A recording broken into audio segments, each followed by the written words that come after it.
Dikutip dari Tribun Wow yang melansir RIA Novosti, keputusan Finlandia untuk bergabung dengan NATO dinilai berbahaya untuk Rusia. Mantan Kepala Pusat Kerjasama Keamanan Internasional Kementerian Pertahanan Republik Rakyat Cina, Kolonel Senior Zhou Bo, menyebut ada beberapa hal yang harus diwaspadai.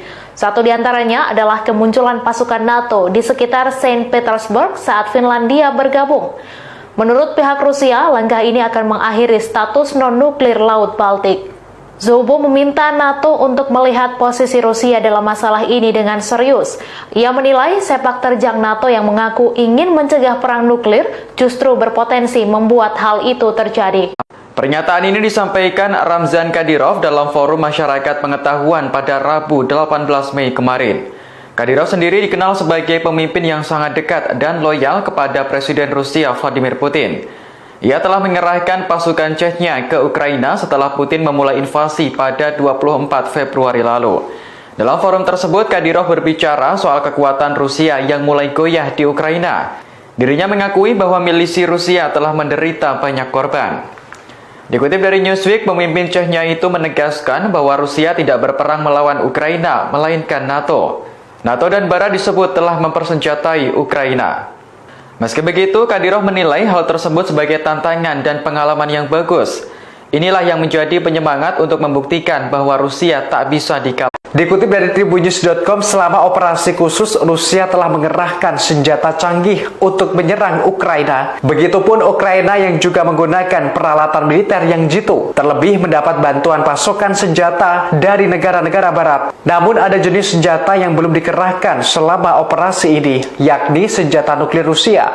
Meski begitu, terdapat laporan dari pakar yang menyebutkan kemungkinan terjadinya perang nuklir. Perang itu justru terjadi antara Rusia dan NATO di Ukraina. Disebutkan hal ini terjadi jika Rusia mengawali untuk menerjunkan nuklirnya. Sebagai balasan, NATO pun juga tak ragu untuk menggunakan bom nuklir. Diketahui jika memang terjadi penggunaan senjata nuklir itu memiliki dampak yang mengerikan. Dikutip dari Kompas.com, tampaknya Ukraina tak rela sejumlah wilayahnya dicaplok Rusia. Terbukti Presiden Ukraina Volodymyr Zelensky bersikukuh merebut kota-kota agar kembali ke pangkuan negaranya, khususnya wilayah yang berada di selatan Ukraina, di antaranya Kherson, Melitopol, Berdyansk, Enerhodar, dan Mariupol. Zelensky mengatakan sejak invasi ke wilayahnya, Rusia telah menembakkan lebih dari 2.000 rudal di Ukraina.